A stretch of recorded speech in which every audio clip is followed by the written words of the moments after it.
Sa pilitan na lang lagi, ayaw nang makipaglabing-labing ni Mrs. May iba na ba? Or nasa dry spell lang? This is Cheryl Ting and welcome back to our channel. Maitim ba skin? Underarm at singit mo? K-Skin ang bahala sa'yo. Premium ang ingredients, paraben-free and sulfate-free, and FDA-approved, kaya safe for everyone. With K-Skin, ibalik ang alindog mo. Huwag nang magpahuli. Sabi niya, Miss Che, bakit po kaya nagkaka-dry spell? Normal ba yun sa mag-asawa, especially sa babae? Bigla na lang nagbago si Mrs. Parang sa pilitan lagi. Guys, iba po ang dry spell sa dryness ha. Baka malito kayo. Ang dryness po, nakukuha yan kapag ang babae is nagkakaedad na or nasa menopausal stage siya or menopause na ang babae. Ang dry spell naman, yan po is about yung relationship ninyo.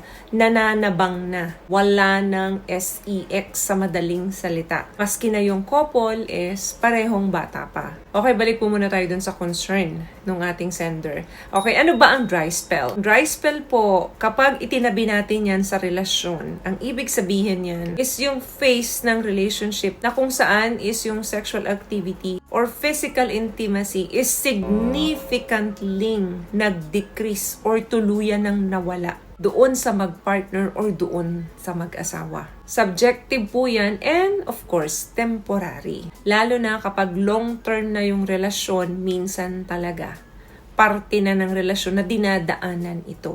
Now, normal ba ito? Bakit nangyayari ito? Yes, it's normal po. Madalas po ang tinatamaan ng dry spell is yung mga nasa long-term relationship na o yung mga relasyon na matagal na talaga. Kapag yung mga couple po is hindi na talaga sila naglalabing-labing ng ilang taon na or ilang buwan na, ang tawag po dyan ay dry spell. Minsan, nanonormalize na kasi ng mag-asawa yan kasi nakasanayan na nila. Akala nila, okay lang yun. Ano bang dahilan kung bakit nagkakaroon ng dry spell ang relasyon? Number 1, anxiety or worries about doon sa relationship ninyo. Possible na hindi na nag-e-enjoy yung isa. Hindi na kasi nami-meet nung relasyon nila na pareho silang magkaroon ng successful na big off sa tuwing nagtatalik sila. Parang hindi naman sila nagiging happy every time na gawin yun. Napapagod lang sila. Yung worry naman sa relationship, possible na yung isa na fall out na or pareho na silang na fall out sa isa't isa. Nagsasama na lang sila dahil nakasanayan nila. Next, disconnected na kayo.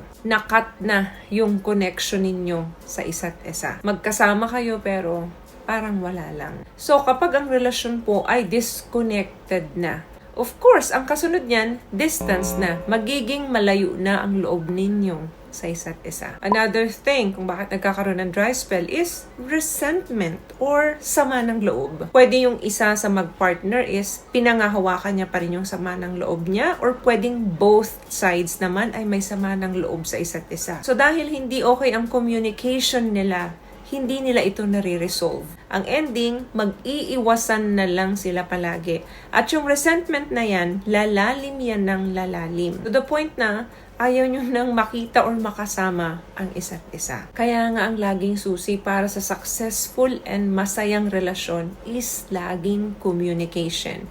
Open dapat ang communication ninyo. Kahit na hindi komportableng pag-usapan yung mga problema ninyo, importanteng pag-usapan pa rin ninyo whether you like it or not. Kasi yan lang po ang magiging susi para maging masaya at tumagal yung relasyon nyo. What I love about this product, itong No More Dark Secret ng K-Skin, bukod sa may advanced whitening na siya na kung saan pwede niyang matulungan na pumuti yung mga singit-singit mo, moisturizing, meron siyang anti-irritation, antibacterial, maintain healthy pH level. Hindi lang pambabae, meron din po tayong pang lalaki. Another thing, yan po is yung awkwardness or yung ina-avoid ninyo na makipagtalik doon sa mga partner ninyo. Possible na nahihiya na ipakita na yung katawan or hindi na siya komportable na hawakan ng partner niya yung katawan niya. Kaya ang ending, palagi niyang iniiwasan yung partner niya kapag darating na sila sa punto na parang mag-aaya na ng labing-labing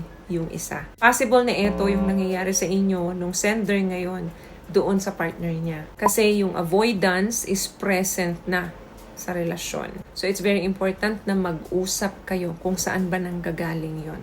Talk to your partner. Nandun pa rin dapat yung respect and yung love once na pinag-usapan nyo to. Another thing kung bakit may dry spell, hindi na kayo attracted sa isa't isa.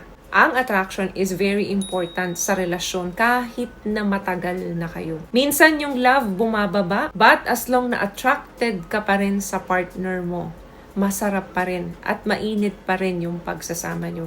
Pero once nawala na yung attraction, dyan na po papasok yung dry spell. Possible din na nahihiya ka na makita ng partner mo yung katawan mo ngayon kasi iniisip mo baka nag-iba na yung itsura ng hugis ng katawan mo, tumaba ka na, baka hindi niya na ma-appreciate or baka mapintasan ka na niya. So yung mga ganong takot, pwedeng mag-lead talaga ng dry spell yan. And last one, hindi nyo alam paano nyo aayusin, paano yung restart na gagawin nyo sa relasyon nyo. Kaya ang nangyayari, hinahayaan nyo na lang sa relasyon nyo na maging ganito ang setup nyo. So kapag nakasanayan ninyo na ang setup ninyo ay ganyan na parang walang pakialamanan or wala yung presensya ng bawat isa, tuloy-tuloy po talaga ang dry spell ng relasyon nyo.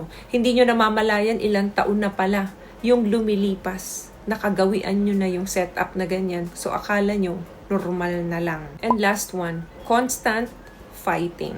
Konting bagay pinag-aawayan. Hindi na kayo nag-uusap ng maayos. Mas marami na yung away kesa yung samahang maayos. Once na nag-breakdown ang communication, susunod na po dyan ang emotional disconnection, emotional distance, and possible na magkaroon ng abuse sa relasyon. Yan yung medyo worse na mangyayari sa relasyon nyo kapag pinabayaan nyo na nandyan kayo sa ganyang situation. So again, it's very important po na panatiliin ang good communication between the two of you. Hindi po yung bare minimum na communication. Kailangan deeper communication between the two of you.